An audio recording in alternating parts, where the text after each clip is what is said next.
Hey guys, welcome to my Periscope broadcast. Thank you if you're just joining or if you've tuned into some of my other broadcasts. That's awesome. I am really excited for this one where I want to talk about content marketing, social media marketing, some of the questions I've been getting. Bob Backer, welcome to the live broadcast. Thanks for joining. If you don't know me, I am Sal Brigman and I run a blog, crowdcrux.com. And crowdcrux.com, and also my podcast, which you can access on Crowdcrux or on iTunes. Really, I bring on people who have raised money from the crowd, people who have raised money from a crowdfunding campaign, from a Kickstarter campaign, and really they share exactly how they did that. They share what tools they use, they shared what techniques they use to raise money. And for a really great example, this podcast actually came out yesterday. The Ravian brand. So if you go to crowdcrux.com and you check on my homepage, you'll see this title for the system that the Ravian team used to raise, I think it was around $600,000. So Ravian raised $600,000 on Kickstarter, and they pretty much break down exactly how they did that. And also some of the problems and the issues that they had along the way. So one of the issues actually was that Kickstarter threatened to shut them down. And if you check out the podcast, you'll find out a little bit more about that. So again, that's crowdcrux.com. Just go in the front page. You can see the Ravian team and how they actually raised $600,000. That's a really good example of the type of content that I do. But on this particular broadcast, I wanted to talk about a long-term marketing strategy, and that's content marketing. And content marketing is basically like a very fancy word for blogging. You know, it's sort of what over the I don't know, maybe like 5 years or so, content marketing has really become just a huge thing. That's something that's really well-known e-commerce companies like Shopify are doing. Really well-known companies are putting out amazing content just to attract customers, and it's a long-term play. And to give you an example, crowdcrux.com is actually content marketing. Like I put out articles, I put out podcasts in order to attract an audience, which I can then offer them my ebook or digital products or consultations, that kind of stuff. So content is a way to attract customers in the long run.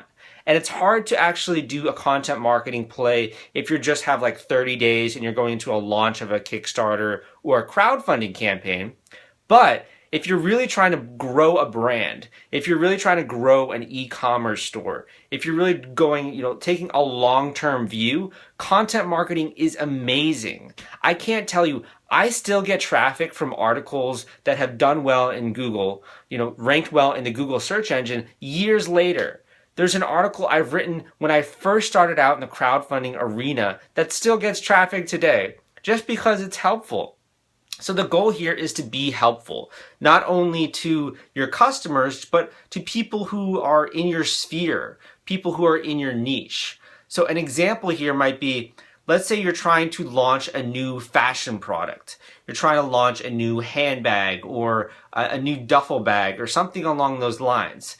You pick out what your target market is, who's really going to benefit from this product. And let's just say this is an athletic product. This is something you would take on a hike with you. This is a rugged outdoors fashion product.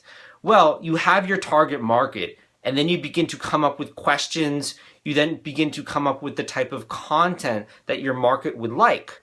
So if I'm a rugged outdoors hiker, and I really I'm looking to get some information, I might go on like the top 10 best hikes in America to go on, or top 10 things that I should remember to bring on a hike that are very low, lightweight, or top 10 nutritional supplements I can bring, maybe a Cliff Bar or something like that. What 10 hikers say has been the most rewarding experience of doing regular hikes. There's a lot of ideas that I could come up with.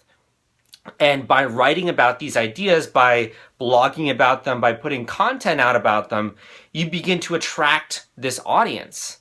You begin to attract people who are interested in hiking, people who are interested in learning more about this lifestyle. And remember, that product that you're trying to pitch to people, whether that's the fashion duffel bag or like a really rugged outdoor kind of apparel, that's exactly what your target market is. So in time, as people begin to visit your website, they also have the opportunity to check out the products that you have.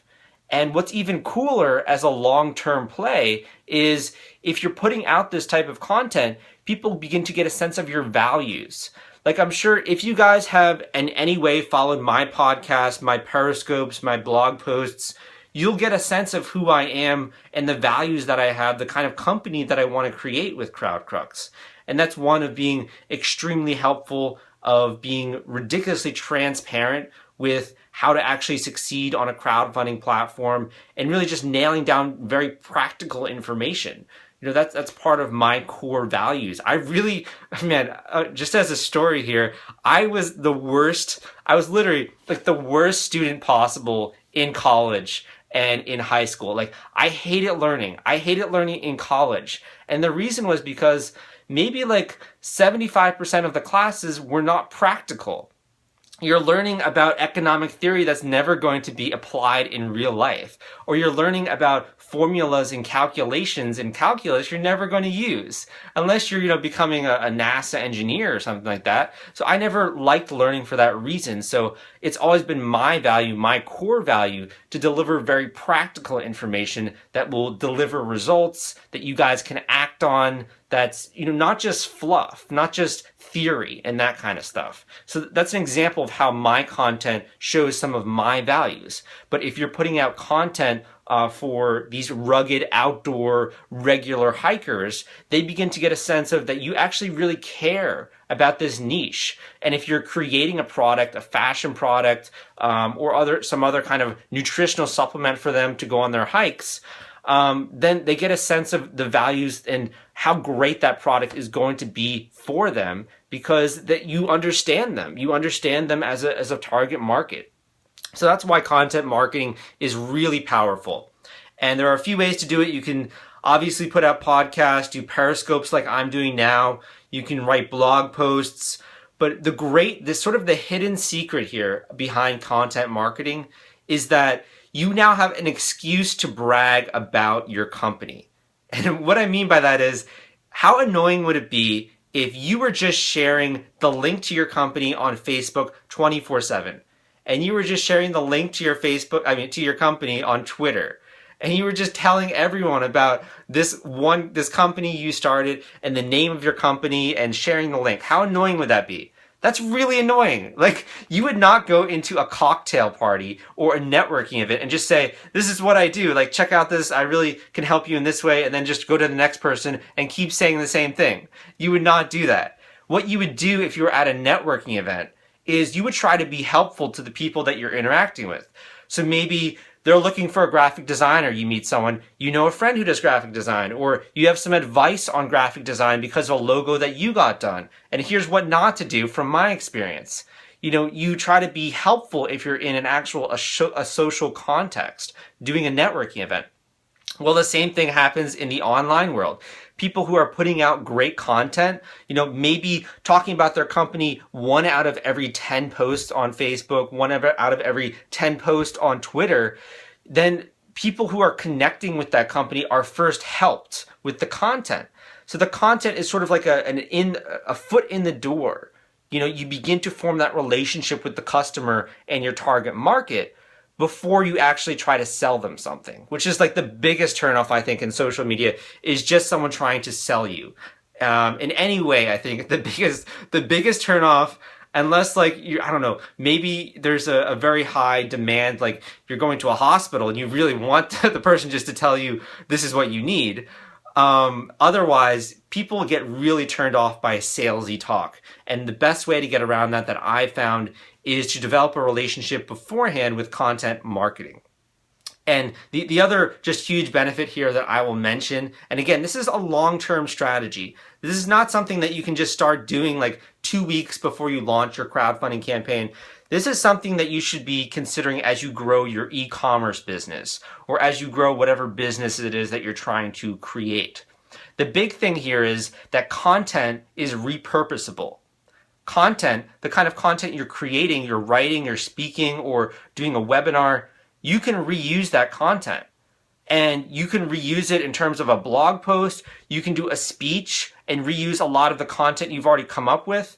This Periscope that I'm giving to you right now, that I'm sharing some of my advice, I've already talked about this with blog posts on my personal blog.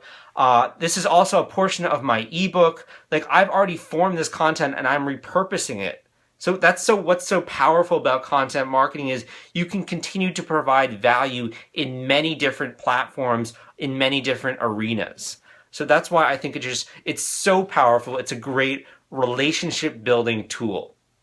And I think that also, just as you begin to talk more with your customers, create content for them, like I said with the article, maybe 10 hikes that you want to go on in America. Let's just say that you write that article and you get all these comments saying, but Sal, I'm not in America.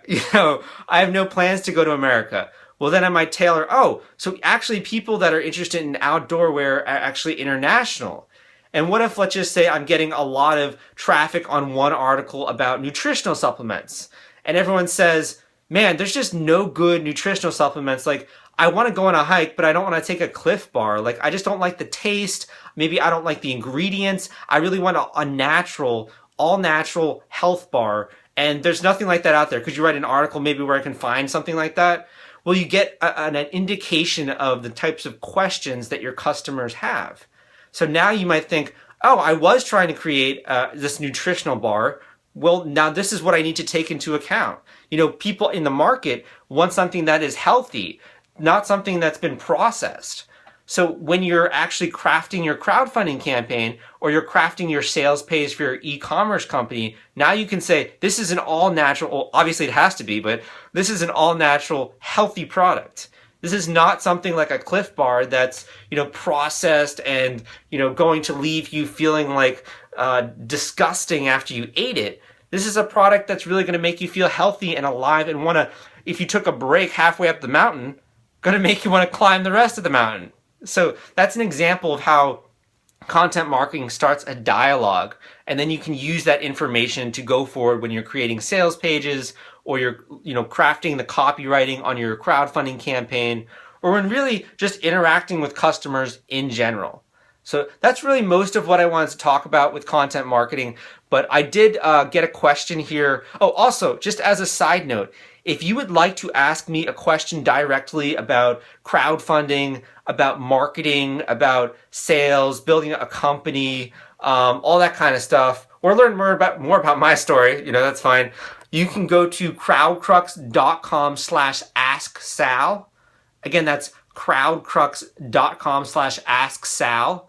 And this is a new initiative that I've actually started, but you can leave a voice recording for me. It's about 1.5 minutes, I think it allows for a voice recording, just to keep the questions on the shorter side. And you can ask me any question to be published in a future podcast episode.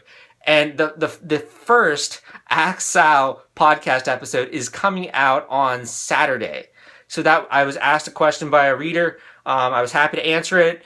So anyone, if you would like to ask a direct question, you can do that at crowdcrux.com/asksal. Debt crowdfunding. That'd be an example of an awesome question to ask on Ask Sal, but I'll also answer it here. So debt crowdfunding, when I talk about debt crowdfunding, there are two things that come to mind. The first is someone trying to raise money on GoFundMe or a site like that to finance their education costs or to finance medical expenses or funeral expenses, personal expenses. That's one type of what I would call debt crowdfunding. But what I really think of as debt crowdfunding is peer-to-peer lending. And that's where you put up a loan for an unsecured personal loan, trying to get money for, your new business or to finance some other kind of costs. And people around the world can finance that loan, like Lending Club or Prosper. And a lot more institutional investors have also been getting involved in that kind of marketplace. But so there are two sides to debt crowdfunding, what people traditionally think of that. So I can speak on either of those if you'd like, but just in general, my own interest with peer-to-peer lending is just becoming huge. It's like ridiculously huge. Like I think we're going to see a tremendous amount of growth in the next few years. And I think that a lot of the credit card companies out there are going to be challenged by peer-to-peer lending. We actually wrote an article on peer-to-peer lending this past week. So I think if you go to crowdcrux.com, there should be an article on the homepage about the growth of peer-to-peer lending and Lending Club, I believe. I think Christine actually wrote that article. But basically what we've seen with debt crowdfunding is most people, I'd say like 75% of the population interested in that, from a borrowing perspective, are using it to refinance their credit card debt. And the reason there is if you get a credit card, you go over your limit, you end up having to pay like what, 20% in interest? Like it's ridiculous. It's obscene. But with peer-to-peer lending, your rates are going to be cut down significantly. So we see a lot of people using peer-to-peer lending to refinance their credit card debt. Oh, thank you. That's always nice to hear. But yeah, a lot of people are using, what about debt crowdfunding for small businesses? Okay, so for small businesses, there is a new tool that Lending Club released where small businesses can get a loan through that. And it's a lot easier than just going to a bank because it takes less time and you don't always need a history of financial history and projections and that kind of stuff. So if you go, I actually don't have the page on hand, but if you Google Lending Club for businesses, I think you'll come to their page, which you can get a small business loan. But you can also get an unsecured personal loan from Lending Club or Prosper. I think it's up to about $30,000. And that basically means there's no type of collateral. You just show what it is you're trying to get a loan for, and you could use that loan for your business. But the key part here is, remember, if you are starting up a new business, there are a lot of uncertainties, and there's a lot of things that could go wrong. But the one certainty you will have is having to pay back that loan. So just be aware of that before you take on any types of loans or outside funding that you will have to pay it back. And a good way to do that is just to do it if you're raising money for a fixed capital investment. That's a good indication for a banker in particular. If you want to get a bank loan, they typically will give money for some type of real assets, just so they do have some collateral. But if you're going on peer-to-peer lending, there is no collateral. It's an unsecured loan. So just be thoughtful of that you do actually have to pay back this loan. That if you are getting a loan, you actually have to give up your banking information. So the funds are actually automatically withdrawn from your account. And it's just something to be aware of if you're going that route. But there are a lot of people have gotten positive, we have positive reviews of Prosper and Lending Club. So it's something definitely to check out. And definitely something to do over credit cards. You do not want to finance a new business with credit cards, man. That is not a very smart decision. And if you made that decision, obviously, you can't plan for everything when you start a company. So if you do make that mistake, that's fine. But you could refinance your credit card debt with peer-to-peer lending just to cut down on the interest rate you're paying. So I'm sorry if you did go that route, but that is one way you could use debt crowdfunding. Other than that, if you do have any more in-depth questions, again, you can go to crowdcrux.com/AskSal and leave your question there. You'll have a little bit more time to ask me. You can also pitch your own company. You can tell people, hey, I'm running this company, blah, blah, blah, at blah, blah.com, so that when it plays on my podcast, people will then check out your website. So it's like a plug for you guys, which is kind of cool. Just another way to use, my platform to get out your website. But the last thing I wanted to just announce here is this is awesome. I finally finished my ebook. It's now like, I think 200 pages. And I have to cut it down just because that's way too much content. So I'm going through my first process of revisions, And from everyone I've shown it to thus far, they found it to be ridiculously helpful, a lot of practical information. Mainly what I'm doing now is making sure that it's streamlined, that it's easy to read, that all the key terms are just, everyone understands what that is. If I throw out a term like debt crowdfunding, people know what that is. And also doing some spelling checking and that kind of stuff. So that's going to be offered on my website. It's going to be pretty low cost. I'll probably bundle it in with some other of the other ebook I have, and maybe some podcast interviews, that exclusive ones I've done, or I might even I've been thinking about doing like a live coaching class, possibly in the future, where we'll have consulting sessions every single week, and it'll be a group class, and people can share what they're learning as they launch a campaign, kind of like Kickstarter Forum. If you've ever been to Kickstarter Forum, that's another website that I run. We have around 6,000 members there. People just sharing their Kickstarter campaign, sharing what they learn about Kickstarter, leaving reviews of companies that they've used. It would be something like that, but maybe only 10 people in the class, or something really small and intimate where I can really add value to everyone's campaign, help them grow their marketing, their e-commerce store, whatever it is. And we can also learn from each other, cross-promote campaigns, that kind of stuff. That's something I've been thinking about. Get a job. Funny enough, this is my job and I love it, which is so amazing that readers like you, people who have listened to my podcast, have been amazing. And I've just been really blessed that this has been a career that I've been able to establish, and also that my part-time writer has been able to serve so many people in this industry and just share amazing content and really just debunk and demystify the entire crowdfunding process. I feel privileged that that is my job, and I know that's all because of you guys, you know. And it's amazing. Like that's awesome. I really am touched that so many people have resonated with the content. But again, going back to the business front, this is the thing I'm going to end with. If you want to exist in this world, both launching a successful campaign or launching a successful product, you have to be useful. Like, that just goes to be say, you have to meet some kind of a need. You have to entertain people, you have to provide useful products, or you have to meet their needs in some way. And going back to what I talked about initially, content marketing is an amazing way to determine what people need, what people want, and what people are searching for. So thank you guys for tuning into this podcast. I really appreciate it. Again, you can go to crowdcrux.com/AskSal. Ask me any more questions on marketing or crowdfunding. But that's all I want to talk about with this broadcast. Thank you for tuning in. I really appreciate the questions and any feedback, both positive and negative. I really appreciate that. And I hope you guys have an awesome weekend.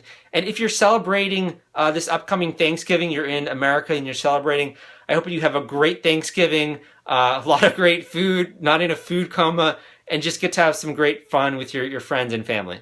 So have a great weekend and have a great Thanksgiving this upcoming week.